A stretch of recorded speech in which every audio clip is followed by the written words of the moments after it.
Gulu, Sumateni, articulate they are. I said, how could that happen when already we have some of our women who are presiding over these courts? How can that happen? You know, in KwaZulu-Natal, Your Excellency, Seth-Yefla Shepstone actually passed the native law, the Code of Native Law, which made our women minors. In fact, they couldn't own any property except their dresses and apparel only, and that's all. But one of the first things, as soon as we had legislative powers under the previous era, we passed a law abolishing that. And women, for the first time in Durban and all our towns, were able not to be ejected from houses. I said, we have done all this long before. And what is the problem about the traditional? I said that the courts are operating, as we speak now, these courts are operating everywhere. So what is the problem about them? Then these NGOs have actually caused us to completely, stop passing this legislation here when there's nothing about it. I say, how can this happen under our own black government when even the colonial governments, in fact, they accepted our indigenous laws and customs as long as they were not contra bonos mores, and as long as they were not against the principles of natural justice. And we've got a Bill of Rights, of course, that we have now. As you know, as one of the architects of our Constitution, are quite au fait with all that. So I say, it was specifically said that in order, and some uncles have spoken about it, in order to prevent the obliteration of the role, powers and functions, Chapter 7 and 12 of the Constitution should be amended. And our President, Mr. Mbeki, promised to do that. Please, I pray that God should give you the courage not to treat us as children as we have been treated in Maroons. Thank you, sir.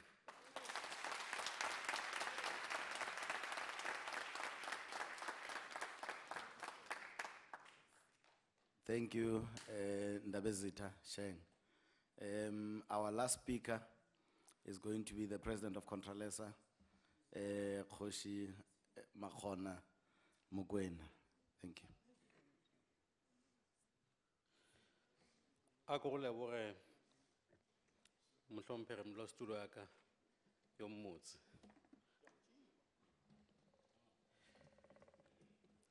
Mr. President, allow me to declare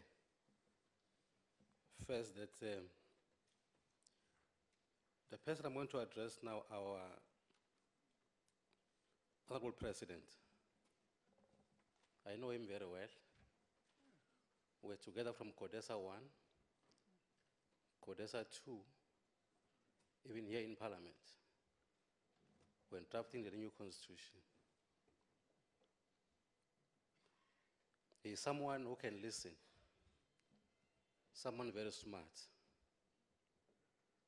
someone who cannot ridicule you when you put your point forward. I want to urge all Amakosi in advance to thank our President because since he can listen, all what we said will be implemented. Let's clap hands for him, please.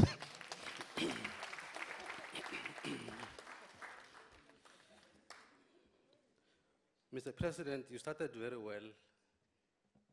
I want to, on behalf of my organization and Amakosi at large, to thank you very much.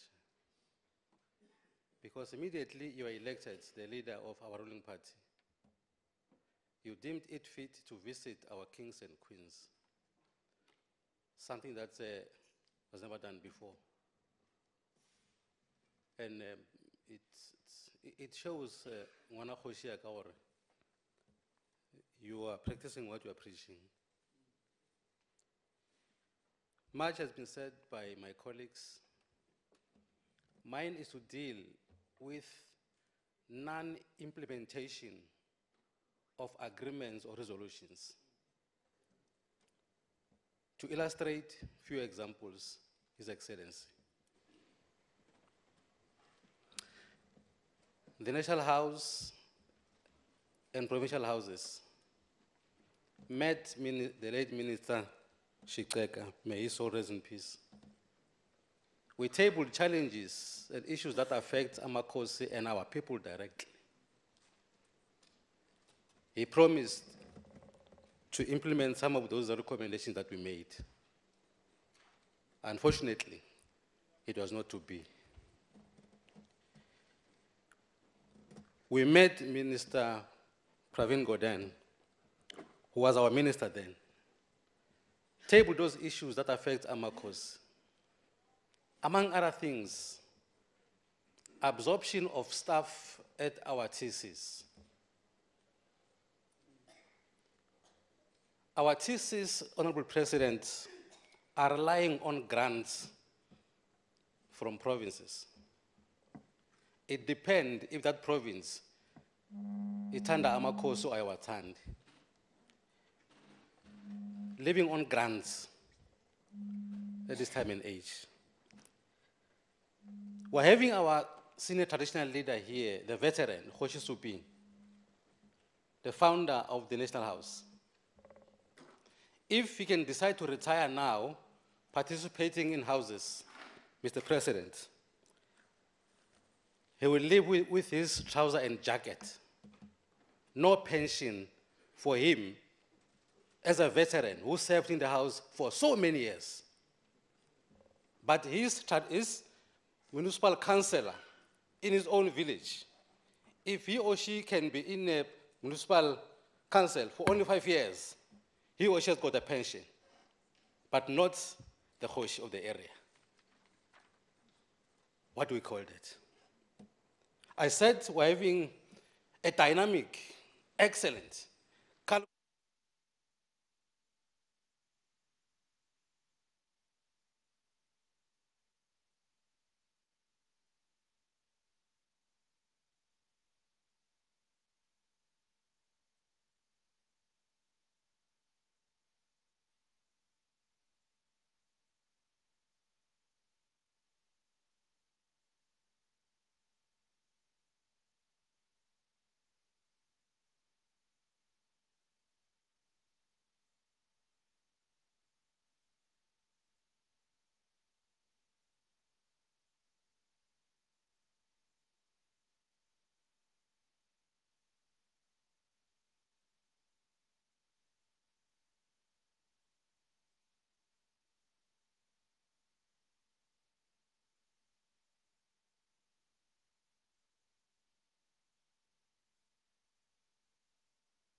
traditional leaders in Benoni Beachwood on the 28th of May to the 2nd of June, 2017. Amakosi and all structures were asked to present their challenges, what they would want government to do. We were patient enough.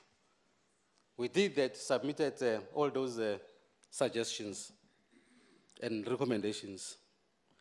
And we promised that within 6 months, they will be implemented.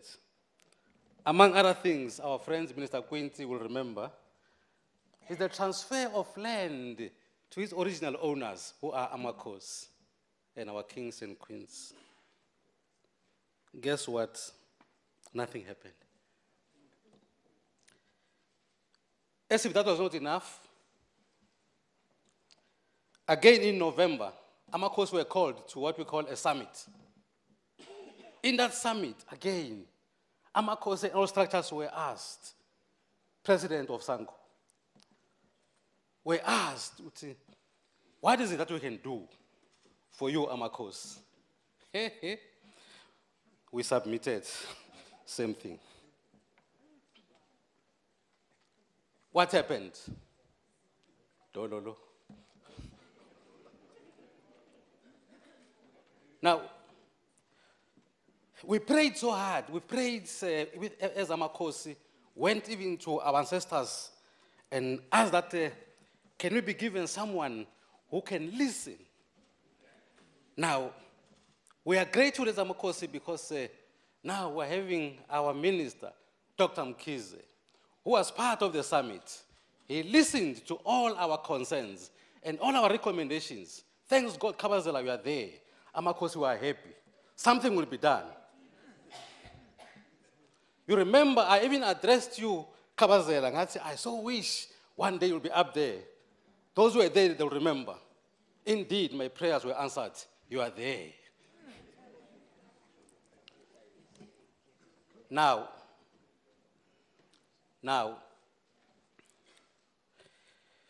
as Amakhosi, we are these people who are so disciplined, who respect our elders, even people who are put into respective positions. Our president declared that simtume. But as Amakhosi, we are not those kind of people who can tuma abantu abadala. What we will do, said our president, may you humbly, with due respect, if possible, implement some of these resolutions and decisions. Asukthumi siyabawa ngesindebele. Riyakhuphela kasiphethu. Okombela nkulu wa munhu. Epfune akombela. We've been having engagement, Mr. President, like this in a debate, opening of the House, where Amakhosi exchanged with our government, and with the hope that the following sitting, the coming year, will get responses. But all we got all these years is to say, please tell me what you want.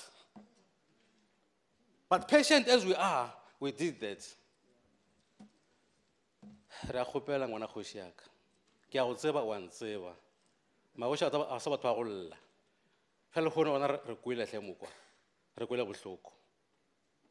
Mmušo wa rena re kweleng bohloko. Re kweleng bohloko. Ke a leboga.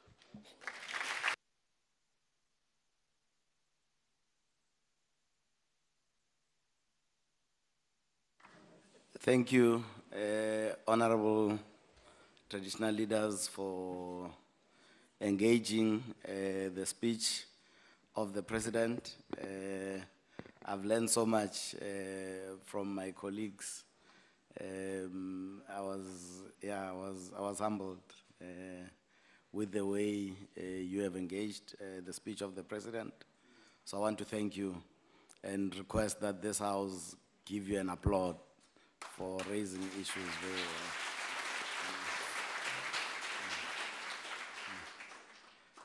There are a few guests that we may have omitted in terms of acknowledging. Let me first start by acknowledging Morena Mohale from Lesotho, who's the chairperson of the House of Chiefs in Lesotho. You are acknowledged, Morenaka. We also have the regent queen of the one that is the regent for Queen Mojaji in the Mojaji dynasty, Prince Mpapatla, and the delegation from Queen Mojaji, Ndabezi Tabayet. There was also one abbreviation. I saw a lot of people, opening their eyes, especially from the ministry side, that there is URKH, and a lot of them are asking themselves, what is this URKH? It's the United Royal Kingships Holdings, of which is an entity that has been formed by traditional leaders representing all 836 traditional councils and their communities. It's a structure that is supposed to be representing approximately 25 million people that would be getting involved in business and trying to change the lives of those rural communities. I think the time has come now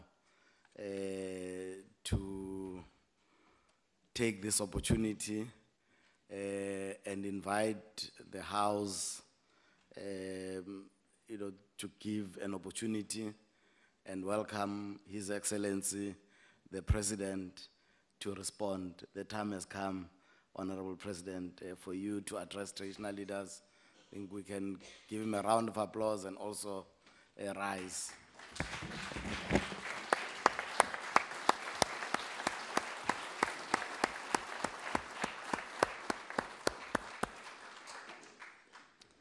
Thank you, President.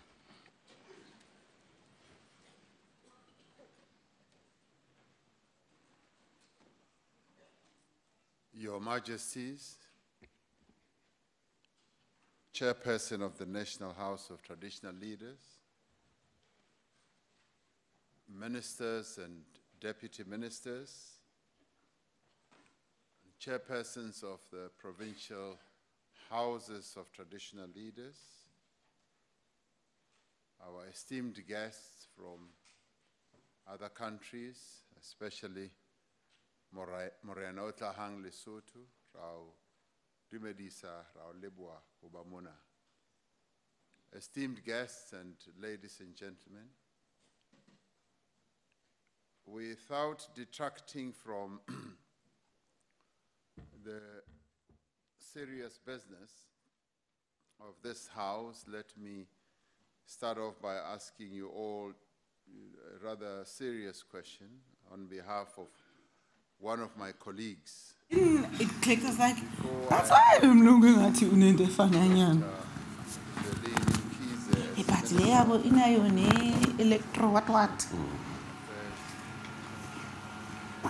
Yay, I'm doing. Yes, my thing. Oh. Which one last time? Oh, really? Now that we have responsible minister, I can see that. So bitch, I can see that. Let it sound like you want to put it in from inside? yeah. diminished. If I'm late for my Sure. As some of you know, various parts of the country is treated in the traditional way.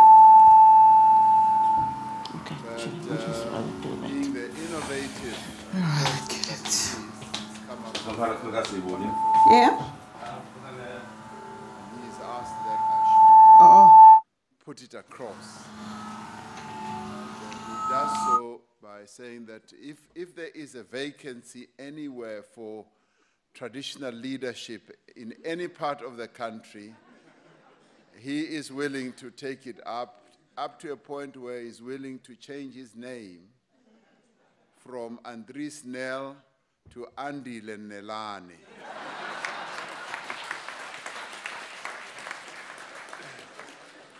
So if you have a vacancy, and it doesn't have to be in the Eastern Cape only, it can be, Honorable Buthelezi, it can also be in KZN. Here is a young, tall man who is willing to become a traditional leader. Chairperson, let me thank you for this opportunity and thank all the speakers who have participated in this debate today. I have listened very intently to your wise counsel and your proposals, and I've also listened very carefully as you have raised issues that are of major concern to yourselves. But before responding to some of the issues, and there have been many, I just want to repeat what I said right at the onset when I addressed this House. I said the institution of traditional leadership in our country is the bedrock of our constitutional democracy. And that statement is said with a great deal of commitment and intention. It remains a vital resource I said, in the hands of our people to repair the social fabric that colonialism and apartheid sought to destroy. It also remains what we regard as a potent instrument bequeathed to us by our ancestors. On specific things, but now the president is talking about reopening the conversation altogether. We'd like to get the EFF's views around that. Yeah, no problem, yeah. What else is there? The party funding committee has now been reconstituted. But what's your thoughts around how to move that process forward? What else is there?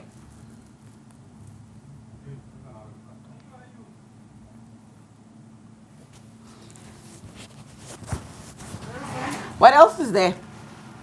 Madam, you've spoken about the legislation. Yes.